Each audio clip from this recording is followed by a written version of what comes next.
한 아이가 경찰서에 전화를 해서 빨리 좀 와주세요. 우리 아빠가 지금 어떤 남자하고 지금 30분째 싸우고 있어요 라고 이렇게 경찰을 호출합니다. 근데 경찰관이 이상해서 이놈아, 그럼 30분 전에 싸웠으면 진작 오라고 전화할 일이지 왜 이제서 전화하니? 하고 물었더니 이 꼬마가 대답하는 말이 처음에는 우리 아빠가 이겼거든요 라고 말을 합니다. 어린아이든지 어른이든지 어쨌든 내 가지고는 내 편이 지면 속상하고 이기면 왠지 속에 어떤 통쾌함이 있는가 봅니다. 우리가 알기로는 중국의 병서하면 손자병법만 생각하는 경우가 많습니다만은 그 외에 오자병법이라는 것이 있습니다.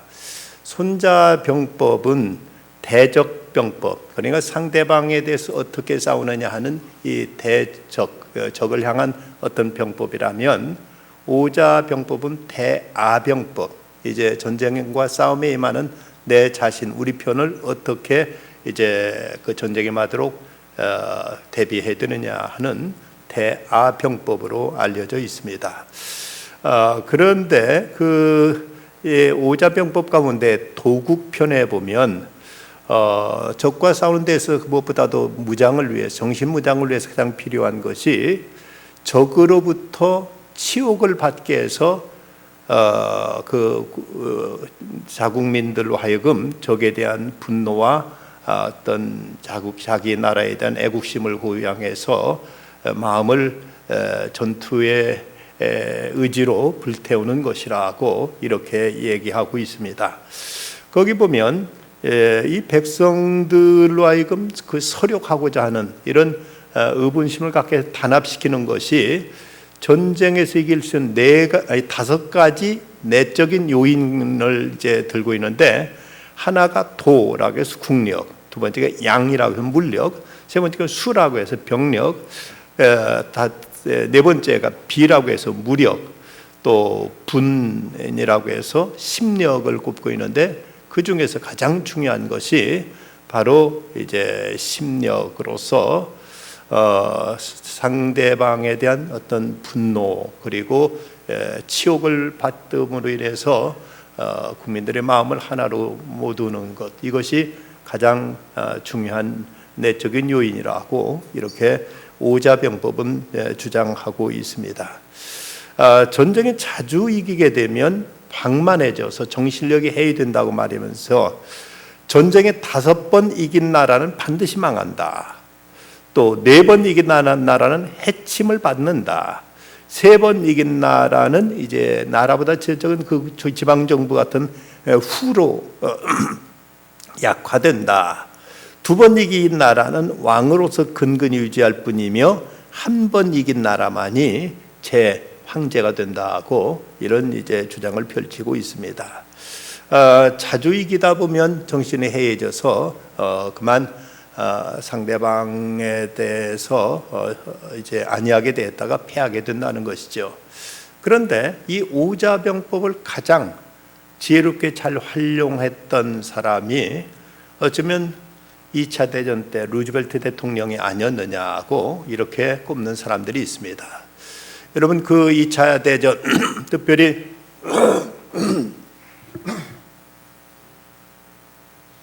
죄송합니다.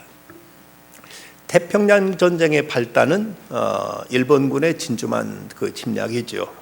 그런데 일설에 의하면 진주만 침략은 이미 미국에서 다 간파하고 있었다고 합니다. 이미 숱한 정보들과 조짐들이 있었고, 거기에 대해서 루즈벨트는 여기에 대해서 알고도 이것은 모른 척하고 있다가, 일본이 드디어 진주만을 이제 기습 공격하자 이걸 통해서 미국 국민들을 이제 전쟁에 대한 의지로 불태울 수 있었다는 것입니다. 만약 이 일이 없었다면 미국은 다민족 국가이기 때문에 그들 마음을 다들 이제 독려해 가지고 전쟁으로 몰고 가기가 쉽지 않았는데, 일부러 일본이 침략해 올 것을 알고 모른 척하고 이제 기다렸다가 태평양 함대의 절반 이상 잃는 이런 끔찍한 참패를 당하는 이 모습을 보고 미국 국민들이 모두 다 비분관계에서 모두 다 전쟁에 나서게 됐고, 그래서 드디어 이제 태평양 전쟁 그리고 2차 대전을 승리로 이끌 수 있었다고 이렇게 말하고 있습니다.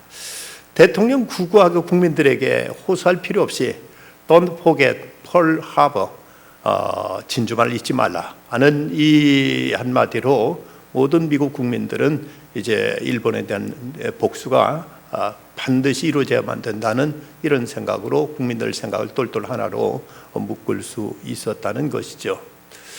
어떤 이들은 우리나라가 위안부 문제 가지고 일본과 외교적인 갈등을 겪게 되는데도 정부에서는 국민들을 하나로 모으기 위한 하나였던 전략적인 선택이 아니냐고 보는 이런 시각들도 없지 않아 있습니다. 그리스도인들도 이제 영적인 싸움을 하고 있는데 이런 싸움에 있어서 우리는 다윗과 같이 어쩌면 우리에게도 거룩한 분노, 영적인 의분은 우리에게 필요한 것이 아닌가 하는 이런 생각을 갖게 됩니다. 사무엘상 17장 26절에 보면 다윗은 그 골리앗이 나와서 이스라엘 군대를 조롱하자 그는 그 모습을 비분간개해 가지고 이 할례 받지 않은 블레셋 사람이 누구기에 감히 살아계신 하나님의 군대를 모욕하느냐 하면서 그는 참지 못하고 나서서 물맷돌을 가지고 골리앗을 쓸어 넘어뜨리고 있는 것이죠. 많은 분들이 정치적인 관심사에는 그렇게 민감한데 교회가 공격받고 하나님 이름이 모독되는 이런 시대에 대해서는 그저 태연하고 아무렇지 않게 생각한다면 과연 그리스도인으로서 바른 자세인가를 우리는 생각해야 됩니다. 가장 가슴 아픈 것은 정치적인 문제보다도 기독교적인 가치가 훼손되거나 교회가 모욕당하거나 하나님의 거룩하신 뜻이 훼손되는 이 모습들을 우리가 더 분노할 줄 알아야 되지, 정치적으로 어떤 정당이 공격받으니까 못 참겠다고 하는 것은 크리스찬으로서 바람직한 자세라고 말할 수는 없을 것입니다. 1967년 일어났던 6.1 전쟁, 그 전쟁은 그야말로 이스라엘과 아랍과의 전쟁인데 불과 엿새 만에 전쟁이 끝나게 됩니다. 그래서 6.1 전쟁이라고 이렇게 불려지는데 그 당시 양측의 전력은 두말할 나위 없이 그 아랍 진영이 훨씬 강했습니다. 그러나 예상을 깨고 이스라엘이 승리하게 되죠. 그런데 당시 이스라엘이 승리한 요인은 유일신 신앙, 국론 통일, 제공권 장악이었다고 이렇게 진단하고 있습니다. 전쟁이 터졌을 때 이스라엘 국방장관은 라디오를 통해서 전 국민에게 이런 짤막한 성명을 발표합니다. 우리는 2534년 만에 되찾은 조국을 지키기 위해 부득이 이 전쟁을 치르지 않을 수 없다. 그럼 우리는 최단 시간 내에 반드시 승리할 것이다. 왜냐하면 우리에게는 공개할 수 없는 최신 무기가 있기 때문이다고 이렇게 말을 합니다. 그런데 세계 언론과 군사 전문가들은 도대체 이스라엘이 가지고 있는 첨단 무기가 뭐냐 하고 거기에 초미의 관심을 기울였습니다. 그런데 누구도 이것을 밝혀내지 못합니다. 그런데 전쟁이 끝난 다음에 이제 이스라엘의 그 위력적인 무기는 바로 유일신 신앙, 하나님께 어떤 그들의 투철한 믿음이라고 하는 것이 이제 밝혀지게 됩니다. 이 전쟁의 특이한 점은 엿새 만에 불과 6일밖에 전쟁을 치르지 않았지만 너무나 치열한 전쟁이기 때문에 양지적 모두 다 막대한 어떤 인적인 손실이 있었습니다. 그런데 특별히 다른 점은 그 이집트 군대는 거의 사상자가 사병들이었는데 반해서 이스라엘 군대는 거의가 장교들이었다고 합니다. 그 이유는 이집트 군대는 장교들이 뒤에서 작전 지시만 했고 앞서에 나서지 않았는데 이스라엘 군대는 장교들이 맨 앞장서서 싸우면서 나를 따르라고 이렇게 병사들이 앞장서서 솔선수범에 싸웠기 때문에 이스라엘에는 장교들이 그렇게 많이 희생됐다는 이런 얘기도 전해지고 있습니다. 이스라엘 군대 내에는 돌격 앞으로라는 말이 없다고 합니다. 나를 따르라는 말밖에 없다는 거죠. 그 사관학교에는 그들은 자기는 장기 지휘관들은 뒤에서 가만히 있고 사병들에게 돌격 앞으로 하는 말은 없고 직접 맨 앞에 나가 싸우면서 사병들로 하여금 나를 따르라고 이렇게 치면서 앞장서 싸우기 때문에 이래서 이스라엘이 이미 정신력에 있어서도 이집트를 이길 수 있었다고 이게 전문가들은 지적하고 있습니다. 오늘 말씀 히브리서 11장 33절과 34절 말씀은 우리가 성령의 열매가 9가지이듯이 우리가 믿음으로서 나타낼 수 있는 믿음의 역사들을 9가지로 여기 설명하고 있습니다. 마치 성령의 열매가 사랑과 희락과 평온의 참음 자비 양성 중성 온유 절제처럼 여기서도 9가지 형태로 우리가 하나님의 군대로서 영적인 싸움에서 싸울 때 나타날 수 있는 이런 19가지의 어떤 영적 전쟁의 승리의 모습들을 우리에게 보여주고 있습니다. 그 첫째가 믿음으로 나라들을 이기기도 하며라고 이렇게 말씀합니다. 앞에서 언급했던 기드온, 바락, 삼손, 입다, 다윗, 사무엘, 선지자 모두 다 저들도 이제 믿음으로 저들은 이제 나라들을 이긴 사람들입니다. 저들은 도저히 자기들 힘으로 가나안 땅을 정복할 수 없었지만 믿음으로 저들은 전진해서 여리고성을 무너뜨렸고 그리고 끝내 가나안 땅을 저들은 정복했던 것입니다. 그런데 저들이 전쟁에 능했던 사람들 그리고 많은 어떤 그 전투 장비와 그리고 잘 훈련된 군대가 있었느냐면 그건 전혀 아니었습니다. 저들은 제대로 훈련도 되지 않은 어찌 보면 오합지졸 같았던 백성들이었지만 그러나 하나님을 믿는 그 믿음으로 하나님의 약속을 믿고 그들이 담대하게 앞을 향해 전진해 나갔을 때 그들은 이 전쟁에서 승리할 수 있었던 것이지요. 그들의 승리의 요인에 대해 성경은 분명하게 말씀하기를 믿음으로라고 이렇게 말씀합니다. 그렇다면 우리들이 현실 속에 부딪히는 모든 문제 속에서도 내 상황과 여건이 좋으냐 나쁘냐 하는 것은 두 번째 문제입니다. 중요한 것은 우리가 여기에 믿음으로 대처하느냐 하는 것이 무엇보다도 신앙에는 중요한 핵심적인 요소라는 것을 우리가 잊지 말아야 될 것입니다. 저들은 믿음으로 요단강을 건넜고 저들은 믿음으로 여리고성을 함락시켰고 믿음으로 이제 가나안 땅에 있는 나라들을 하나하나 정복해 갈 수가 있었습니다.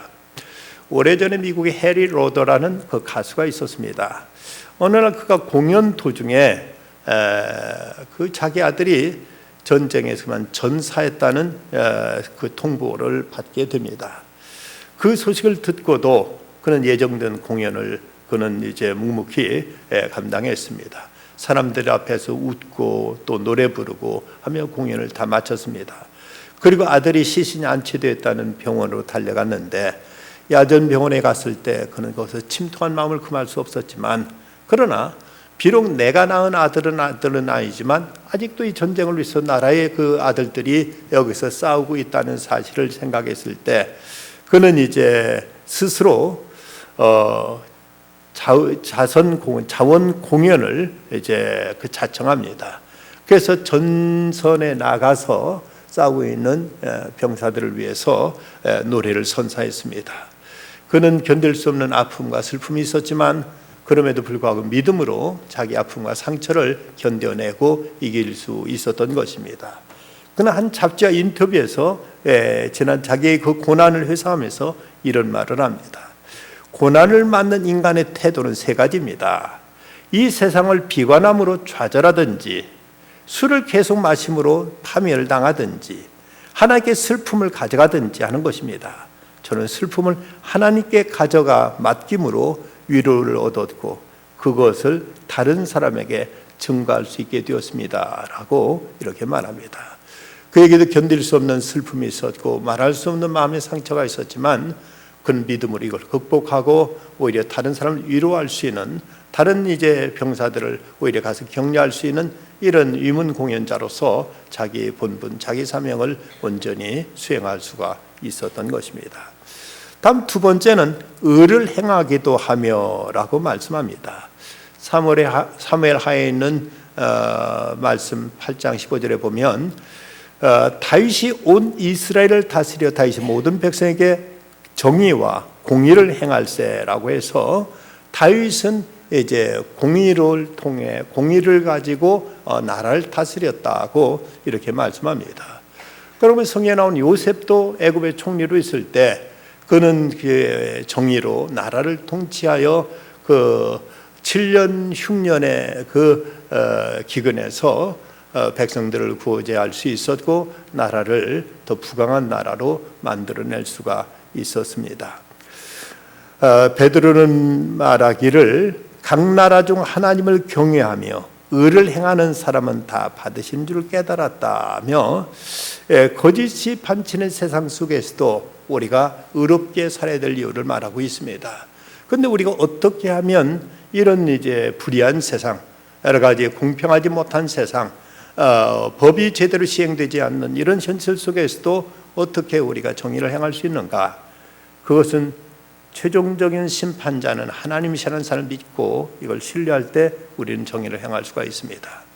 사람을 보고는 실망할 수밖에 없고 세상의 어떤 법 질서를 보면 참으로 굳이 나도 법을 지켜야 될 이유가 있느냐고 이렇게 분노할 수 있지만, 그러나 중요한 것은 하나님 앞에서 코람데오, 하나님 앞에서 내가 어떤 행실을 취해야 될 것이냐 하는 이 문제를 우리가 분명히 할 때 우리는 의를 행할 수 있게 된다고 성경은 말씀하고 있습니다.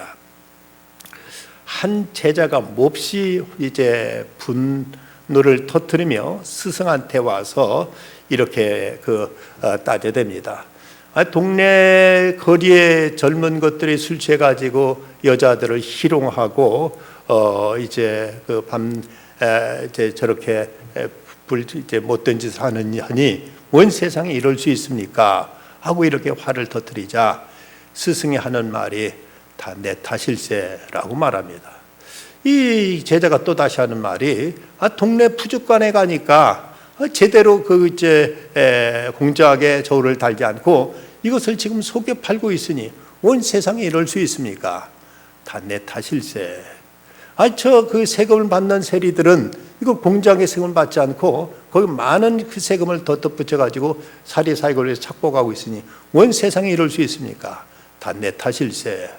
아니 선생님, 어떻게 모든 걸 선생님 탓이라고 말씀하십니까? 라고 얘기하게 따지자 내가 이렇게 말을 해도 못 알아듣는 자네가 그런 모습을 보냐지 내 탓이라고 안 할 수 있는가? 그 말을 듣고는 이 제자는 자신을 돌아보게 됩니다. 이거 내가 지금 분통 터뜨리고 떠든다고 될 문제가 아니라 나부터 정의를 해야 된다는 사실을 깨닫고 그는 겸손하게 자기 자신을 성찰하면서 바르게 살고자 새로운 결단을 하게 되었다고 합니다. 우리는 세상을 탓할 것이 아니라 하나님 앞에서 내가 믿음으로 의를 행하는 이런 신앙적인 결단이 우리에게 필요함을 알아야 되겠습니다. 다음 세 번째는 믿음으로 약속을 받기도 하며 라고 말씀하고 있습니다. 하나님은 당신의 사람들에게 약속을 주시는 하나님이십니다. 아브라함은 그에게 도무지 남자로서 구실을 할 수 없었고 사라는 여자로서 이미 폐경기가 지났는데도 불구하고 하나님께 그들에게 아들을 주겠다고 이렇게 말씀하십니다. 이제 저들은 이 하나님의 약속을 신뢰했고 그랬던 까닭에 드디어 아브라함이 100살 때, 사라가 90살 때 저들은 믿음으로 아들을 얻게 됩니다.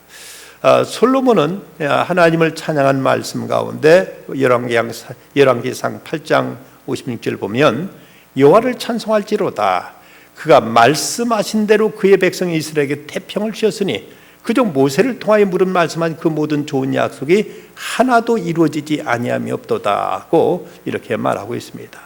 하나님의 약속은 다 이루어졌다고 찬양하고 있습니다. 여호수아 21장 45절에도 보면 여호와께 이스라엘 족속에 말씀하신 선한 말씀이 하나도 남음이 없이 다 응하였더라고 말씀하고 있습니다.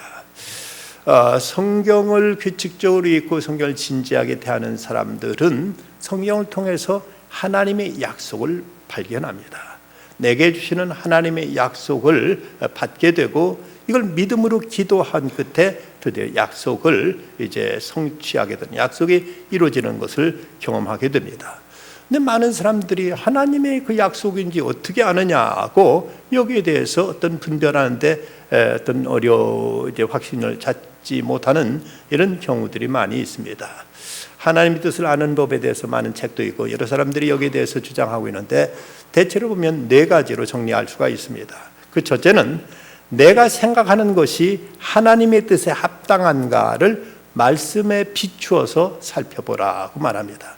내가 지금 무엇인가를 골똘히 생각하거나 내가 지금 무엇인가를 결정하고 있는 일이 성경 말씀에 비춰보면 과연 하나님 뜻에 부합되는가를 살펴봐라. 두 번째는 기도해라. 그러면 하나님께 기도 가운데 확신을 주실 것이다. 세 번째는 그 일을 생각할 때마다 주님께서는 이제 평안을 주신다. 어떤 일은 이거 하나님 뜻이라고 생각하였지만 가만히 왠지 마음에 불안하고 편치 않으면 재고할 필요가 있습니다. 그러나 진짜 하나님 뜻을 따라 생각하는 일에는 하나님의 마음에 평강을 주십니다. 그리고 네 번째는 이제 환경을 열어주십니다. 하나님께서 허락하신 일이라면 환경도 그쪽을 향해서 이제 열려가는 것을 경험할 수 있습니다. 그런데 가장 좋은 것은 날마다 성경을 읽는 중에 그 성경 속에서 하나님 뜻을 발견하고 그 약속에 우리가 순종해 나가게 될 때 점점 선명하게 하나님의 뜻은 우리에게 와닿게 됩니다. 근데 우리가 평상시에 하나님 말씀을 잘 읽지도 않고 또 하나님 뜻을 알았다 하더라도 그 뜻에 순종하지 않다가 갑자기 어려운 일이 있을 때만 하나님 이것이 도대체 무엇입니까 하고 하나님 뜻을 구하려고 할 때 이럴 때 우리가 쉽게 하나님 뜻을 분별하기가 어려워지게 되는 것입니다. 그래 늘 우리가 평상시에 하나님 말씀을 늘 가까이 하고 이 말씀을 통해서 하나님께 내게 감동하시는 대로 순종해 나가다 보면 하나하나 하나님의 뜻이 우리에게 선명하게 이제 드러나게 되고 그러면서 우리는 매 순간 하나님의 인도하심과 하나님의 약속 가운데서 살아갈 수 있는 이런 믿음의 증거들을 우리가 얻을 수 있게 되는 것입니다. 데이비드 리빙스턴이 16년간 아프리카에서 선교하다가 일시 귀국해가지고 글래스고 대학에서 법학 박사 학위를 받게 되었는데 처음에는 학생들이 이제 아프리카에서 탐험했는지 선교했더니 한 사람이 왔다서 상 받는다고 박사 학위 받는다고 야유를 퍼붓지만 그러나 그가 단위에 딱 올라서자 이내 학생들은 깊은 침묵에 빠지게 됩니다. 그는 무려 30여 회나 죽음의 위기를 겪으면서 육체는 망가질 대로 망가져 있었는데 그런데도 그는 다시 아프리카로 돌아가겠다고 말하면서 조용히 학생들 앞에서 이런 얘기를 합니다. 내가 영국을 떠날 때와 아프리카 밀리메스를 할 때 나를 한결같이 지켜주셨던 그 말씀은 내가 너에게 분부한 모든 것을 가르쳐 지키게 하라. 볼지어다 내가 세상 끝날까지 너희와 항상 함께 있으리라 하신 하나님 말씀입니다. 리빙스턴은 그 몸으로 또다시 하나님의 약속을 붙들고 다시 아프리카로 돌아가게 됩니다. 그는 많은 고비와 위기가 있었지만 늘 말씀에 매여 살았고 말씀을 통해 하나님의 약속을 받았고 그 약속을 신뢰하고 살았을 때 그를 통해서 놀라운 하나님의 역사가 아프리카에서 펼쳐질 수 있었던 것입니다. 그는 그곳에서 자기 그 생명을 마무리할 때 마감할 때 그의 마지막 일기에 이런 글을 남깁니다. 나는 그분의 약속을 믿는다.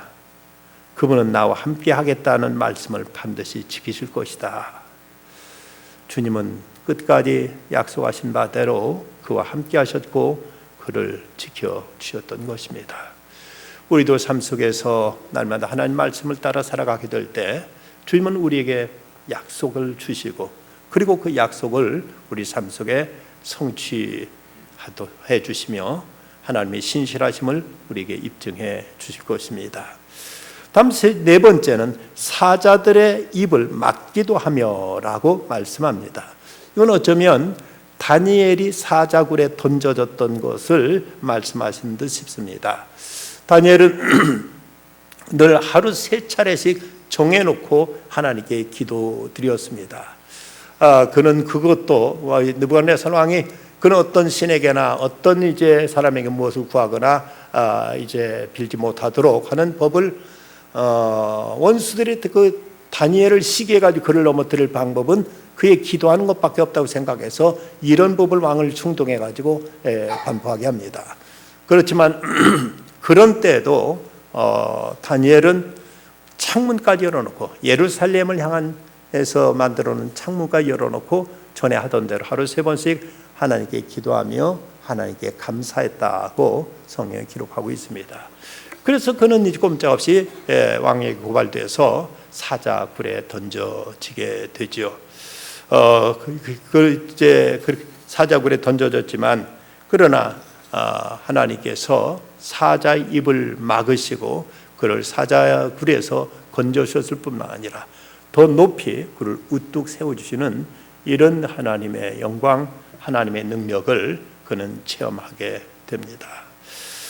우리에게도 때로는 이제 또 다른 사자, 그야말로 울부짖는 사자처럼 죄가 사탄이 우리를 넘어뜨리려고 우리에게 덤벼들 때 우리는 깨어 기도함으로 이 죄의 유혹을 물리칠 수 있어야 되겠습니다. 5번째는 불의 세력을 멸하기도 하며 라고 말씀합니다. 이 말씀은 어쩌면 다니엘의 세 친구 사드락과 메삭과 아벳느고의 이야기인 것 같습니다. 느부갓네살 왕이 커다란 신상을 만들어 놓고 모든 사람들은 다 거기에 절하라 하고 이렇게 명을 내립니다. 그러면서 이제라도 저들이 사드락과 메삭과 아벳느고는 그러나 10여 명의 의제가 결코 왕의 우상 신상에 절할 수 없다고 거절하자 저들에게 위협하기를 이제라도 너희가 준비하였다가 나팔과 피리와 수금과 사명금과 양금과 생황과 및 모든 악기술을 들을 때 내가 만든 신상 앞에 엎드려 절하면 좋거니와 너희가 말 절하지 아니하면 즉시 너희를 맹렬히 타는 풀무불 가운데 던져 넣을 것이니 능히 너희를 내 손에서 건져낼 자가 누구겠느냐 하고 이렇게 협박합니다. 그러나 그때 저들의 그 기계가 대단하고 저들의 대답이 단호합니다. 느부갓네살이여, 우리가 이 일에 대해 왕에게 대답할 필요가 없나이다. 왕이여, 우리가 섬기는 하나님이 계시다면 우리를 맹렬히 탄 풀무불 가운데 능히 건져내시겠고 왕의 손에서도 건져내시리다. 그렇게 하지 아니하실지라도 왕이여, 우리가 왕의 신들을 섬기지 아니하겠고 왕이 세우신 금신상에 절하지도 아니할 줄을 아옵소서 하고 이렇게 단호하게 말합니다. 그자 평소보다 7배나 더 뜨겁게 한 풀무불 속에 그들을 집어넣는데 들어가자마자 금방 타 죽을 줄 알았는데 불 속에 4사람이 걸어 다닙니다. 분명 3명을 집어넣는데 한 사람 누군가? 천사라고도 하고 성육신 하시기 전에 그리스도라고도 말하는 바로 하나님이 저들과 함께 하셨고 저들을 지켜 보호해 주셨습니다.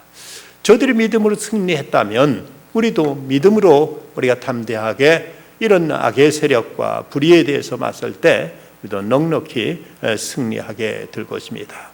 그리고 이사야 선지자는 말하기를 내가 물 가운데를 지날 때 내가 너와 함께 할 것이라 강을 건널 때 물이 너를 침몰하지 못할 것이며 내가 불 가운데를 지날 때 타지도 아니할 것이요 불이 너를 사르지도 못하리라고 이렇게 말씀하고 있습니다. 이제 6번째는 칼날을 피하기도 했다고 말씀합니다. 칼날을 피하기도 했다. 하나님께서는 다윗이 사울의 칼을 여러 번 피하게 해주셨고 또 출애굽기 18장 4절에 보면 내 아버지 하나님이 나를 도우사 바로의 칼에서 구원하셨다고 고백하고 있습니다. 하나님은 이런 모든 위험에서 당신을 믿는 자들을 건지시고 지키시고 돌보아 준다는 사실을 성경 숱하게 우리에게 약속하고 있습니다. 한번은 영국 런던의 영국의 그 버킹엄 궁 앞에서 그 앞에 큰 거리에서 차들이 요란하게 지나다니는데 갑자기 경찰이 그 지나가던 차를 모두 다 올스톱 시키는 겁니다. 그 모습을 보고 사람들이 아마도 여왕님께서 나오셔서 행차하시는가 모처럼 여왕을 뵐 수 있겠다고 모든 사람들이 다 시선이 거의 쏠렸습니다. 근데 여왕이 지나가실 줄 아는 여왕은 지나가시지 않고 차량을 모두 다 올스톱 시켰더니 거기에 오리 한 마리가 새끼 9마리와 함께 아장아장 걸어가는 겁니다. 그 경찰은 그 오리떼를 보호하려고 그것을 이제 모든 차량을 다 스톱시켜 놓고 그것이 다 지나갈 때까지 교통을 이제 통제하고 있었던 것이죠. 그 커다란 거리에 오리떼를 보호하기 위해서 차량들을 스톱했다면 하나님은 당신의 양들, 당신의 자녀들을 어찌 더 소중히 여기지 않겠고 어찌 하나님께서 우리를 위험과 위기에서 우리를 지켜주지 않겠습니까? 믿음으로 하나님을 신뢰하는 자에게 하나님은 어떤 위기와 어떤 역경 속에서 지켜주신다는 사실을 약속하고 있고, 이 사실을 믿고 신뢰하는 사람들에게는 이런 일이 현실 속에서 체험하게 하시며 하나님께서 어떤 역경에서도 우리를 지키시고 돌보신다는 사실을 이미 우리들의 믿음의 선배들은 경험했고, 이거 성경을 통해서 또한 오늘 우리들에게 다시 증거되고 있습니다. 그런가 하면 7번째는 연약한 가운데서 강하게 되기도 한다고 말씀하고 있습니다. 여기 연약한 가운데서 강하게 되기도 한다는 이 사람이 누구를 의미하는지 알 수 없지만 어쩌면 이 앞에서 언급했던 기드온일 수도 있고 입다일 수도 있고 삼손일 수도 있습니다. 저들은 강한 자로 출발했던 사람들이 아니었습니다. 어찌 보면 심히 약한 자들이었지만 하나님께 저들과 함께 하시고 하나님께 저들에게 은혜와 능력을 베푸셨을 때 저들은 이제 놀라운 믿음의 역사들을 일으킬 수가 있었던 것입니다. 연약한 가운데에서 강하게 한다. 이 연약하다는 것은 여러 가지겠죠. 그 중에는 가난일 수도 있겠고, 때로는 이제 질병일 수도 있겠고, 때로는 어떤 이제 마음의 의기소침일 수도 있겠지만, 이렇게 연약한 가운데서도 하나님 능히 강하게 하신다고 이렇게 말씀하고 있습니다. 나만 장군 같으면 문둥병에 걸렸지만, 그러나 순종하고 이제 그 강물에 가서 씻었을 때 몸이 깨끗게 되었고 하나님의 사람으로 거듭나는 역사가 일어났고, 다비다는 죽었다가 베드로가 기도하자 살아나는 이런 경험까지도 하게 됩니다. 사도 바울은 이제 말하기를 내 은혜가 내게 족하도다. 이는 내 능력이 약한데 손전하이지면 하신지라. 그러므로 도리 크게 기뻐함으로 나 여러 약한 것들에 자랑하리니 이는 그리스도의 능력이 내게 머물게 하려 함이라고 말씀하고 있습니다. 한 번은 한 성도가 성 프란체스코에게 당신은 어쩌면 그렇게 위대한 일을 할 수 있었습니까? 라고 말합니다. 그러자 프란체스코가 대답한 말은 하나님께서 저 높은 곳에 계신 하나님께서 이 세상을 살펴보시다가 세상에 가장 하찮하고 보잘것없는 나를 발견하시고 내게 은혜를 베푸셔서 나로 하여금 하나님께서 그와 아름다운 일을 이루신 것뿐입니다. 이렇게 된 것은 나의 약한 것밖에 없습니다. 이 약한 나에게 베푸신 하나님의 은혜이지요 라고 이렇게 대답했다는 것입니다. 우리가 아무리 약할지라도 주님이 함께 하신다면 주님은 우리의 약함을 통해서 도리어 당신의 강함을, 당신의 전능하심을 드러내 주십니다. 존 스타트 목사님 말하기를 주님의 능력은 인간이 약할 때 가장 잘 드러난다. 약함은 가장 실제적으로 그분의 능력을 보여줄 수 있는 무대가 된다고 말했습니다. 그렇다면 오히려 나의 지금 약한 문제로 인해 고민하고 있지만 그것이 도리어 하나님의 능력을 나타낼 수 있는 좋은 자료가 되고 기회가 될 수 있다는 사실을 우리는 믿고 신뢰할 수 있어야 되겠습니다.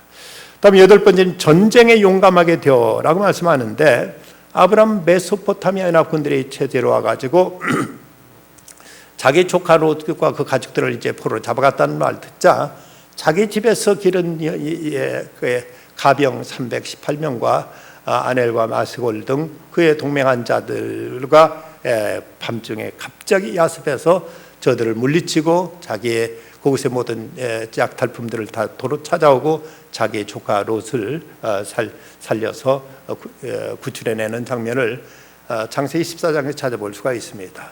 근데 그리고 나서 그는 이제 혹시 메소포타미아 군이 또 이제 다시 전제를 정비해가지고 보복하러 찾아오는 건 아닌가 하고 불안에 떨고 있을 때, 그때 하나님께 그에게 나타나셔서 주신 말씀이 두려워하지 말라. 나는 너의 방패요 너의 지극히 큰 상급이니라고 이렇게 말씀해 주십니다. 아브라함은 하나님을 믿고 의지해서 전쟁에 나가서 승리했고, 그리고 혹시라도 이제 그 보복을 당하지 않을까 두려웠을 때 하나님이 친히 그에게 나는 너의 방패요 지극히 큰 상급이라고 말씀하시면서 결코 그를 적의 손에 넘어가는 일이 없을 것을 주님은 말씀하고 있습니다. 아홉 번째는 이방 사람들의 진을 물리치기도 했다고 말씀합니다. 이들은 전쟁을 용맹했을 뿐만 아니라 이방인의 진을 물리치게 됩니다. 여호수아는 믿음으로 가나안은 정복하게 되었고 사사들도 모든 적들을 물리쳤으며 다윗은 이제 그 원수들에 의해서 뺏겼던 그 많은 땅을 다시 되찾고 이스라엘을 당시 세계 최강대국으로 이렇게 세울 수가 있었습니다. 저들이 이렇게 할 수 있었던 것은 무엇보다도 바로 믿음이었다고 성경은 증언하고 있습니다. 그렇다면 오늘 우리들이 한 상황과 내가 가지고 있는 여건이 아무리 열악할지라도 믿음의 선배들처럼 우리에게도 이런 확고한 믿음만 있다면 어떤 경우 어떤 처지에서도 우리도 능히 승리할 수 있을 것을 믿고 담대히 믿음으로 나갈 수 있어야 되겠습니다. 1972년 전 카우치라는 31살 된 젊은이가 당시 애플사의 그 부사장으로 스카웃됩니다. 그가 31살의 그 젊은 나이에 애플사에 스카웃되었을 때 5년 만에 연매출액이 700만 달러에 머물렀던 그 애플사의 매출을 5년 만에 700만 달러를 10억 달러로 올려놔서 당시 그 언론으로부터 큰 이제 대서특별한 그에 대한 찬사와 기사들 그리고 많은 사람들의 시선이 그에게 집중되는 이런 이제 스타로 발돋움하게 됩니다. 그러나 그 이제 비즈니스계 그리고 이들 사업계의 그 치열한 이런 그 환경 속에서 그는 점점 하나님과의 관계가 망가지고 있다는 것을 그는 느끼기 시작합니다. 그는 약속 시간 대기 위해서 급히 차를 몰고 가다가 이제 주차할 곳을 찾지 못해서 빙빙 돌면서 하나님 제발 주차할 장소 좀 찾게 해주세요 하고 기도해 놓고 막상 장소가 나타나면 하나님 됐습니다. 제가 찾았습니다. 하고는 이러면서 이제 그 하나님과의 관계는 점점 그는 이제 엉성해지고 말았습니다. 그러다 어느 날 이래서는 안 되겠다 하는 어떤 신앙적인 경각심이 그 마음에 들자 그는 과감하게 애플사 부사장직을 내던지고 사표를 쓰게 됩니다. 그가 사표를 쓰게 되자 수많은 회사에서 그를 스카웃하겠다고 그에게 헤드헌터들이 달려들었습니다. 하지만 그는 조용히 하나님 앞에 예배의 자리로 돌아옵니다. 하나님 앞에 경건히 예배하면서 자기가 해야 될 일이 무엇인가를 찾습니다. 그때 그는 여러 회사의 중요 자리를 모두 다 마다하고 샌디에고의 산타페이 기독교 교장 자리에 취임하게 됩니다. 그때 이 산타페이 기독교 학교는 30만 달러의 부채, 매월 3만 달러의 적자, 30일 후에는 학교 부지마저 빼앗길 위기에 처했던 학교였는데 그는 에베소 3장 20절 말씀 우리의 온갖 구하는 것이나 생각하는 것이 더 넘치도록 능히 하실 이에게 라는 이 약속의 말씀을 신뢰하고 그는 이제 자기가 새로 맡은 기독교 학교에 올인하게 됩니다. 그래서 그 학교가 오늘날 미국 최고의 기독교 명문 학교로 우뚝 서는 일에 그가 헌신을 하게 됩니다. 도저히 현실적으로는 가망이 없던 학교를 그가 믿음으로 이렇게 명문 학교로 일으켜 세울 수 있었던 것입니다. 이런 일들이 하나의 어떤 신화적인 이야기가 아니라 실제로 우리들의 믿음의 선배들이 이뤘던 하나의 팩트 사건들이었다면 오늘 우리도 그분을 믿고 신뢰하고 믿음을 응답하게 될 때 우리들도 이런 일을 능히 할 수 있음을 성경 우리에게 말씀하고 있습니다. 입만 무성한 채 아무 열매 없는 믿음이 아니라 우리도 하나님 말씀을 믿고 순종하고 나가는 중에 우리에게 주신 약속에 따라서 우리를 통해서 이런 놀라운 승리의 역사들 이런 놀라운 하나님의 사역의 열매들이 풍성의 열매 맺는 믿음의 실천자들이 다 되시기를 주님의 이름으로 축원합니다. 기도하십시다. 거룩하신 아버지 하나님, 이 밤도 말씀 앞에 섭니다. 이 말씀이 지난 과거에 대한 어떤 이제 신화적인 이야기가 아니라 오늘 들려주시는 살아있는 하나님의 말씀일진데 주님 저희도 이 말씀을 믿고 믿음으로 순종하는 중에 하나님의 약속을 받고 약속에 따라 행하여 드디어 그 말씀의 살아있음과 이 말씀이 오늘도 저희 가운데 놀라운 능력과 이적으로 역사함을 몸소 체험할 수 있게 하여 주시옵소서. 우리 수험생들 붙잡아 주시옵소서. 끝까지 믿음으로 최선 다하여 하나님께 귀히 쓰시는 귀한 자녀들로 우뚝 세워 주시옵소서. 백사회 총회가 계속되고 있습니다. 성총회가 되게 하시고 주의 선하시고 기뻐하시고 온전한 뜻만 이루어지게 해 주시옵소서. 예수님의 이름으로 기도드리옵나이다. 아멘.